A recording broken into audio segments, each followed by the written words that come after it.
नमस्कार साथियों, मैं प्रियांश तिवारी आप सभी कृषि छात्रों का प्रबल एग्रो स्टडी के यूट्यूब चैनल पर बहुत बहुत स्वागत करता हूं। साथियों, आज का जो वीडियो रहने वाला है वो बीएससी एग्रीकल्चर सेकंड सेमेस्टर के स्टूडेंट्स के लिए काफ़ी हेल्पफुल रहने वाला है।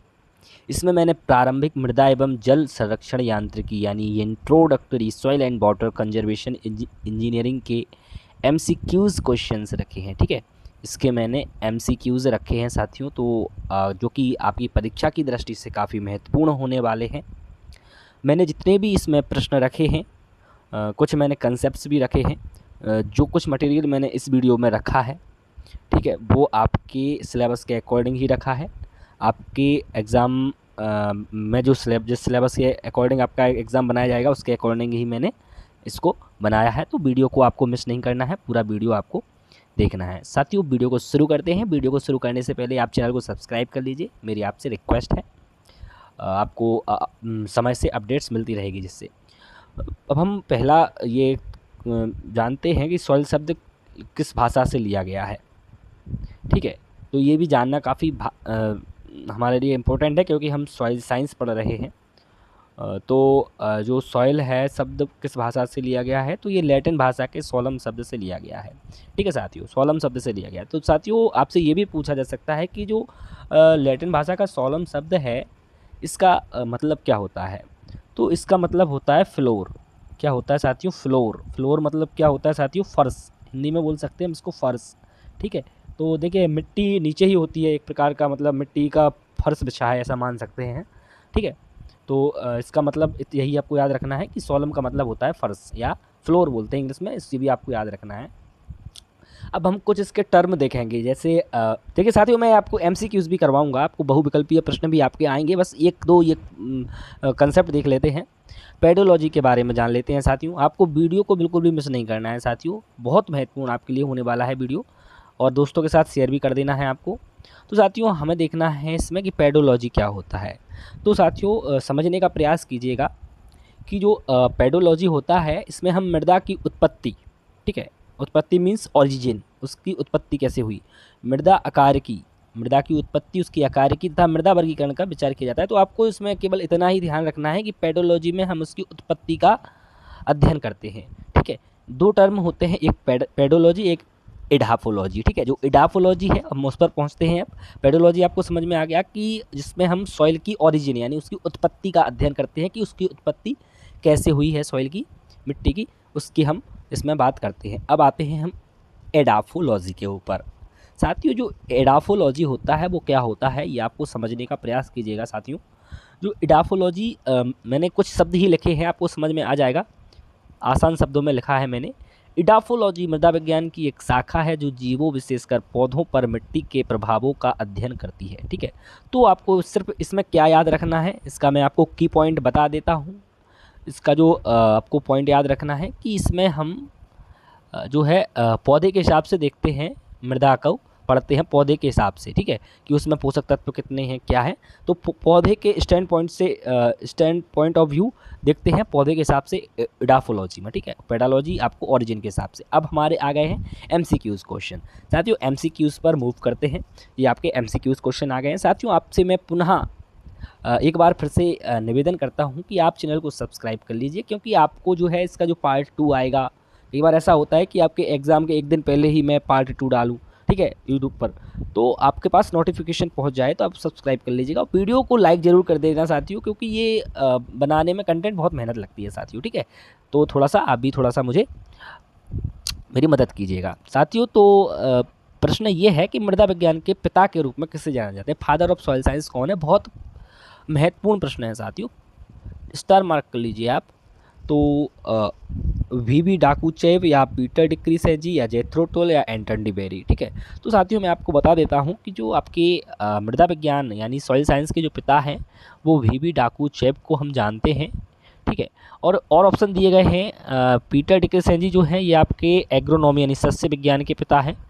ठीक है, एग्रोनॉमी के पिता जो हैं वो आपके पीटर डिक्रीसेजी हैं। और जो आपके जो जेथ्रो टोल हैं ये आपके टिल्लेज यानी इसको हम भू परिष्करण बोलते हैं। ठीक है, टिल्लेज के पिता हैं, भूपरिष्करण के पिता हैं जेथरो टुल। एंटन डी बेरी जो है, साथियों 1 मिनट में आपको बताता चल रहा हूँ सब कुछ, तो आप जो आपके सॉइल साइंस से रिलेटेड है उसको आप नोट कर सकते हैं। जो आपके एंटन डी बेरी है, ये आपके पैथोलॉजी के पिता है, प्लांट पैथोलॉजी, ठीक है, ये आपको याद रखना है, ठीक है। प्लांट पैथोलॉजी के पिता है, यानी पौधों का जो रोग विज्ञान होता है उसके पिता है, ठीक है। इसमें मैंने आंसर भी मेंशन किए हैं। आपको ये पीडीएफ चाहिए हो तो मुझे बता देना कमेंट करके, मैं टेलीग्राम ग्रुप पर डाल दूंगा, ठीक है। तो आप वहाँ से डाउनलोड कर लेना, टेलीग्राम चैनल ज्वाइन कर लेना मेरा, ठीक है, वहाँ आपको मिल जाएगी। आपको कमेंट जरूर करना है कि आपको चाहिए पीडीएफ या नहीं चाहिए, ठीक है। वीडियो को लाइक कर देना। भारत में सबसे अधिक कौन सी मृदा पाई जाती है? साथियों यहाँ पे ये मैंने थोड़ा सा यहाँ पे पाई हो जाएगा, यहाँ इंग्लिश में हो गया, ये कैसे हो गया मिस टाइप। तो देखिए, काली मृदा पाई जाती है या लाल मृदा पाई जाती है, लेटेराइट मृदा या जलोढ़ मृदा। तो भारत में जो है सबसे अधिक मृदा जो पाई जाती है वो जलोढ़ यानी आपकी मृदा है, वो सबसे अधिक पाई जाती है, ठीक है साथियों, ये आपको याद रखना है। जलोढ़ मृदा जो है वो भारत में सबसे अधिक पाई जाती है। मृदा में कार्बनिक पदार्थ पाया जाता है। तो मृदा में जो कार्बनिक पदार्थ क्या होता है साथियों, मैं आपको बता देता हूँ। तो जो आपका कार्बनिक पदार्थ होता है उसको हम अंग्रेजी में बोलते हैं ऑर्गेनिक मैटर, ठीक है। तो जो आपका ऑर्गेनिक मैटर होता है, ठीक है, जिसको हम ऑर्गेनिक मैटर बोलते हैं इंग्लिश में, वो कितना होता है मृदा में? तो साथियों 5% होता है ऑर्गेनिक मैटर, आपको याद रखना है। और भी देख लेते हैं कि मृदा में कुछ 45% भी पाया जाता है सॉइल में, तो वो होता है आपका मिनरल मैटर, यानी कि खनिज पदार्थ पाए जाते हैं मृदा में। कितना पाए जाते हैं खनिज पदार्थ? तो आपके जो खनिज पदार्थ जो पाए जाते हैं वो आपके 45% पाए जाते हैं खनिज पदार्थ, और 25% पाया जाता है आपका वायु, और 25% ही पाई जाता है जल।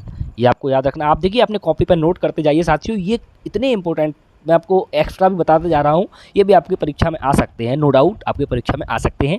आप इसको नोट करते रहिएगा, और इसका जो पार्ट 2 आएगा अगर, तो मैं डाल दूंगा यूट्यूब पर ही, तो आप चैनल को सब्सक्राइब करके बेल आइकन को प्रेस कर लीजिएगा, ठीक है। तो इसका आंसर मैंने यहाँ पे मेंशन किया है, 5% हो जाएगा, जैसा कि मैंने आपको बता दिया है।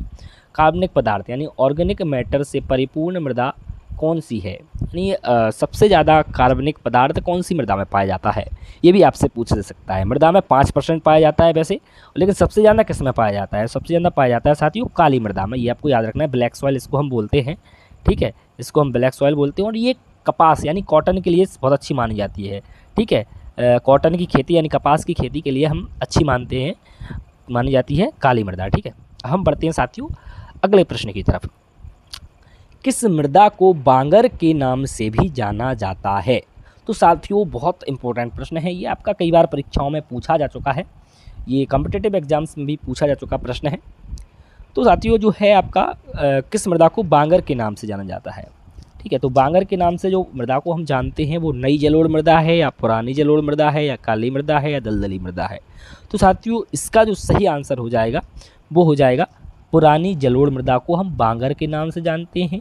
और जो आपकी जो नई जलोढ़ मृदा होती है उसको हम खादर के नाम से जानते हैं, ये भी आपको याद रखना है। आगे आपको प्रश्न मिलेगा इसका, क्योंकि ये दोनों प्रश्न बहुत इंपॉर्टेंट है, दोनों मैंने डाल दिए हैं, ठीक है। तो ये दूसरा ऑप्शन सही हो जाएगा, पुरानी जलोढ़ मृदा। इसका किस मृदा को खादर कहा जाता है, जैसा कि मैंने अभी आपको बता दिया है कि खादर हम बोलते हैं नई जलोढ़ मृदा को। जलोढ़ मृदा यानी उसको हम एलुवियल सॉइल भी बोलते हैं जलोढ़ मृदा को, ठीक है, ये भी आप याद रखिए। तो नई जलोढ़ मृदा जो है उसको हम खादर बोलते हैं, और पुरानी को बोलते हैं बांगर, ये भी आपको याद रखना है। आप अपनी कॉपी पर अपने सॉल्ट नोट बना लीजिए, थोड़ा सा आपको समझने के लिए, आपको रिकॉल बना रहे, आपको अच्छे से याद आ जाए, तुरंत एग्ज़ाम से पहले आप पढ़ के जाएं, तो आप उसके लिए अपने शॉर्ट नोट बना सकते हैं। शॉर्ट नोट बनाना बहुत अच्छी बात होती है, आप बनाइए अपने शॉर्ट नोट बनाया कीजिए। निम्नलिखित में से मृदा संरक्षण की विधि का चयन कीजिए। तो साथियों इनमें से कौन सी विधि है जो कि मृदा संरक्षण की एक विधि है, यानी कि सॉइल कंजर्वेशन की एक विधि है, ठीक है। तो मैं ये इंग्लिश में इसलिए बता रहा हूँ क्योंकि टाइप नहीं है इसमें, इंग्लिश मीडियम के बच्चों को भी इसमें कोई दिक्कत नहीं होना चाहिए। तो जो मृदा संरक्षण होता है उसको हम इंग्लिश में सॉइल कंजर्वेशन बोलते हैं, ठीक है। तो इनमें से कौन सी विधि है जो सॉइल कंजर्वेशन के लिए अच्छी है या जो सॉइल कंजर्वेशन करती है?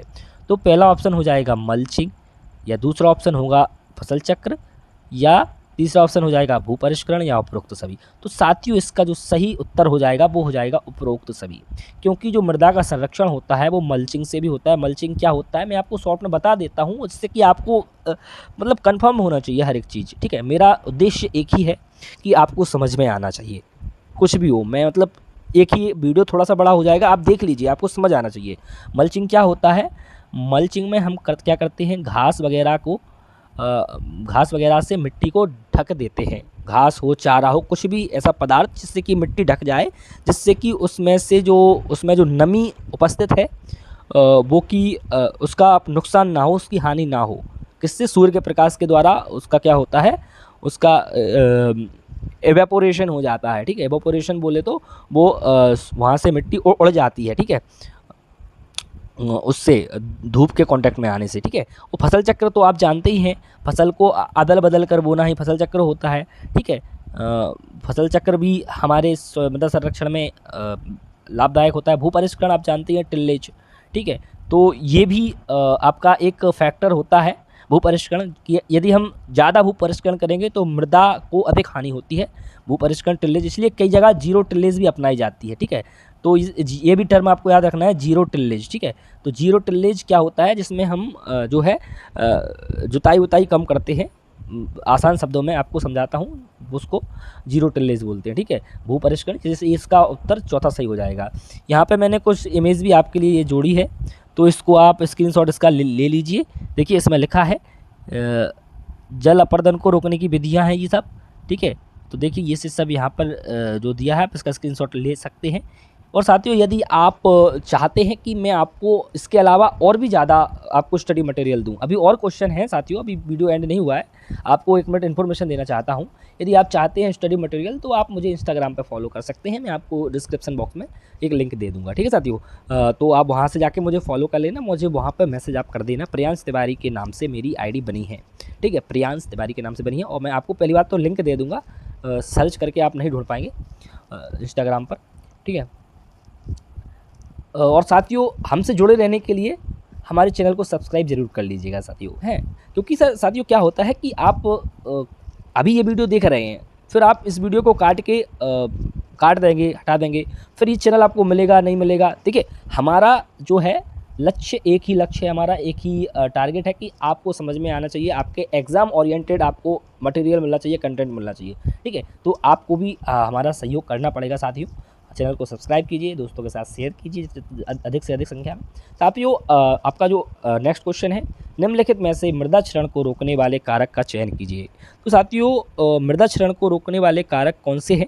मेड़बंदी करना या वर्षा ऋतु में दलहनी फसलों को उगाना, मेड़बंदी करना या वर्षा ऋतु में दलहनी फसलों को उगाना, या दोनों हो जाएंगे, यानी में से कोई नहीं होगा।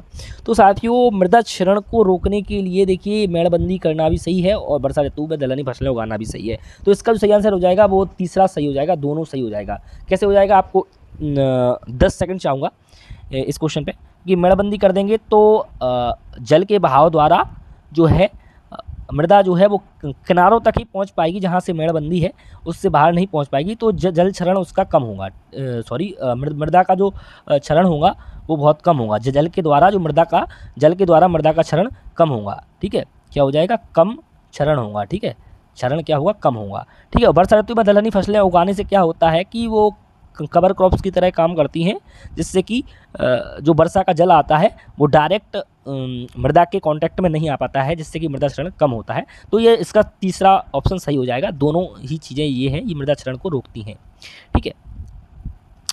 मृदा के सबसे छोटे कण को हम क्या बोलते हैं? सबसे छोटे जो पार्टिकल्स होते हैं मृदा के, सबसे छोटे जो पार्टिकल्स होते हैं, कण को पार्टिकल्स बोलते हैं। आप कंफ्यूज मत होइएगा, इंग्लिश मीडियम के जितने भी छात्र हैं, हमारे पास मैसेज आता रहता है कि सर इंग्लिश हिंदी दोनों में बनाया कीजिए। तो मैं आपको, यदि इंग्लिश में नहीं लिखा है तो मैं आपको बोल देता हूँ, तो आपको समझ में आ जाएगा, ठीक है। मृदा के सबसे छोटे कण क्या होते हैं? तो पहला ऑप्शन है सैंड, दूसरा ऑप्शन है सिल्ट, तीसरा ऑप्शन है क्ले, चौथा ऑप्शन है स्टोन। तो साथियों जो मृदा के सबसे छोटे कण होते हैं उनको हम बोलते हैं साथियों क्ले।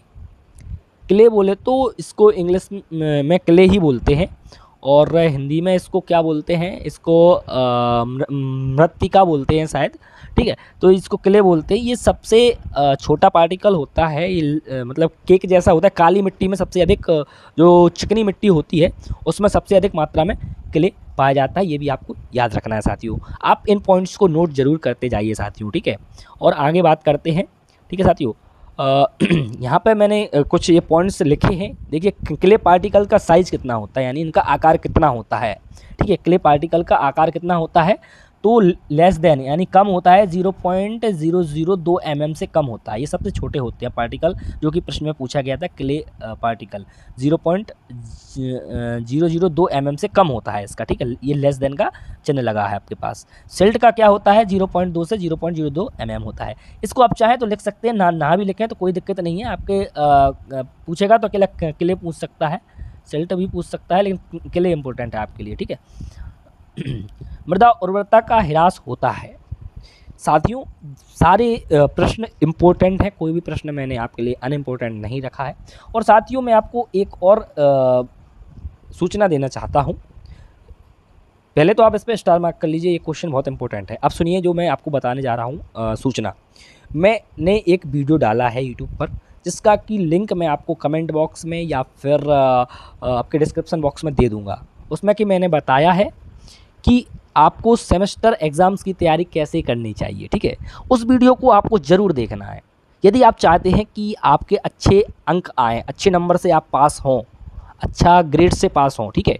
तो उस वीडियो को देखना आपके लिए कंपलसरी ही समझ लीजिए आप। उसमें मैंने आपको थोड़ी सी स्ट्रेटजी भी बताई है और कैसे आपको पढ़ना है, वो मैंने हर एक चीज़ को उसमें बताया है, तो उसको ज़रूर देख लीजिएगा। साथियों क्वेश्चन की तरफ बढ़ते हैं, आपका समय बर्बाद नहीं करेंगे। मृदा उर्वरता का ह्रास कैसे होता है, कैसे होता है, किस में होता है? लगातार फसलें उगाने से, या उर्वरकों के असंतुलित प्रयोग से, या आवश्यकता से अधिक सिंचाई से, या दोषपूर्ण जल निकास से। तो साथियों वैसे तो देखें तो मृदा उर्वरता का ह्रास चारों ऑप्शन में हो रहा है, लेकिन हम उस ऑप्शन का चयन करेंगे जो कि जिसमें कि सबसे अधिक मृदा का ह्रास हो रहा हो। ह्रास क्या होता है, मृदा उर्वरता की हानि, लॉस बोलते हैं, ठीक है। लॉस लिख सकते हैं आप, इसको लॉस बोलते हैं, ठीक है। लॉस सॉइल फर्टिलिटी का लॉस बोलते हैं। मृदा उर्वरता मतलब सॉइल फर्टिलिटी का लॉस, ठीक है, बोल सकते हैं। लगातार फसलें उगाना, कंटिन्यूअस क्रॉपिंग के कारण होता है क्या, आपका जो मृदा उर्वरता का ह्रास हो जाता है, ठीक है। आपको आशा करता हूँ ये क्वेश्चन आपको समझ में आ गया होगा। ये थोड़ा आपका कंसेप्चुअल बेस्ड क्वेश्चन था, ठीक है। अब बढ़ते हैं आगे क्वेश्चन पर। सिंचाई की सबसे अच्छी विधि कौन सी मानी जाती है? तो साथियों आपको बताना है कि सिंचाई की सबसे अच्छी विधि कौन सी मानी जाती है। ड्रिप इरीगेशन मानी जाती है, फ्लड इरीगेशन मानी जाती है, या स्प्रिंकलर इरीगेशन मानी जाती है, एल ऑफ द एबव मानी जाती है। मतलब सब कुछ ये अच्छी विधि है। तो साथियों आपका इसका जो सही आंसर हो जाएगा वो क्या हो जाएगा, मैं आपको बता देता हूँ। इसका जो सही आंसर हो जाएगा वो पहला ही ऑप्शन हो जाएगा, ड्रिप इरीगेशन। इसको हम हिंदी में बूंद बूंद सिंचाई विधि बोलते हैं। ये भी आप याद रखिएगा हिंदी मीडियम के छात्रों, बूंद बूंद सिंचाई विधि इसको ड्रिप इरीगेशन को बोलते हैं, ठीक है। तो सिंचाई की सबसे अच्छी विधि भी इसी को मानते हैं। और इसमें जो है ड्रिप इरीगेशन में लगभग जितना पानी हम अप्लाई करते हैं, जितना पानी हम फसलों में देते हैं, यूज़ होता है इसका 70%। आप याद रखिएगा, देखिए थोड़ा सा कन्फ्यूजन होता है। 70% ये क्या हो जाता है, यूज़ कर लेता है इसका पानी प्लांट, ठीक है। % क्या होता है, 70% यूज़ होता है, और लगभग अन्य विधि के मुकाबले 90% वाटर की बचत भी होती है, ठीक है। ये भी आपको याद रखना है ड्रिप इरीगेशन में, ठीक है। अब बढ़ते हैं साथियों नेक्स्ट क्वेश्चन की तरफ बढ़ते हैं साथियों, ठीक है। नेक्स्ट क्वेश्चन जो हमारा है साथियों, ये लास्ट क्वेश्चन था, ठीक है। कैसा लगा आपको वीडियो, ये मुझे ज़रूर बताइएगा। साथियों हमारे चैनल को सब्सक्राइब आप जरूर कर लीजिएगा, क्योंकि आपको एग्रीकल्चर से रिलेटेड सब कुछ आपको इस पर मिलने वाला है। जॉब से रिलेटेड अपडेट्स आपको मिलेगी, आप कब आपको क्या करना चाहिए, आपको गाइडेंस मिलेगा। हमारे टेलीग्राम चैनल को भी आप ज्वाइन कर लीजिएगा साथियों, आपको वहाँ से भी बहुत कुछ मिलता रहेगा, PDF वगैरह। और आप कमेंट करके हमें ज़रूर बताइए आप कहाँ से हैं, आप मतलब आपकी तैयारी कैसी चल रही है, कोई डाउट है, जो कुछ भी है आप कमेंट ज़रूर कीजिएगा, क्योंकि कमेंट करते हैं जब आप लोग तो मुझे बहुत अच्छा लगता है और मुझे प्रेरणा मिलती है कि मैं और अच्छे से अच्छा कंटेंट आपके लिए लाऊँ। ये आपका पार्ट फर्स्ट था, पार्ट सेकेंड अभी कंटेंट पर मैं वर्क कर रहा हूँ, ठीक है। और आपका कंटेंट जैसे ही बन जाता है तो पार्ट सेकंड भी मैं आपके लिए लेके आऊँगा जल्द से जल्द। तो आप कमेंट करके मुझे ज़रूर बताइए कैसा लगा आपको वीडियो, ठीक है साथियों। मिलते हैं अगली वीडियो में, धन्यवाद साथियों।